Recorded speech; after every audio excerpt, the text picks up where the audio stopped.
بابای حاجی من oila دارم، یعنی مقصد زن دارم. در حیاتم یک بار زنا کردم. 6 ماه پیش سخت پشیمانم از این کار کردم. من با زنم از نو نکاح کنم یا نکنم. کسی زنا میکند یا کسی شراب نوشی میکند یا کسی حق مردم میخورد یا کسی پاره میخورد، ولی باز در برابر این کارها را حلال میشمارد. دیگر هر کسی که میگد گفتن میگیرد این یک سفسطه است، مقصد نعوذ بالله، یا این یک چیزی بیهوده است.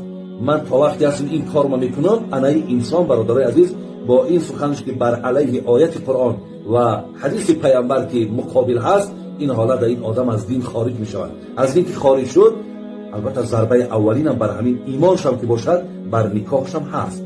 باید اینا از سر اینا تجدید ایمان کنند و تجدید نکاح کنند. از این لحاظ لیکن آدمی که زنا کرد ولی این زنا را حرام دانست یا این پشیمان شد، برادران عزیز، باز همون سخن اولمان که خوشبهاتون که شما توبه کردین و از این کار زیش دست کشیدین.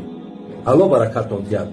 زیرا در ناموس یک خانواده، ببینید، در ناموس یک خانواده، در قدر و قیمت یک خانواده چقدر شما برادرای عزیز یک سیاهی میارین، چقدر شما یک خانواده را به آبرو و شرمنده میکنین.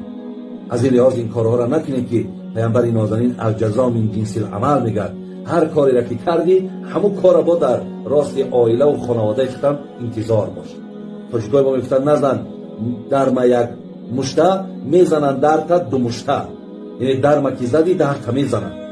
از این لحاظ برادر عزیز شما نکای اثر نکنید.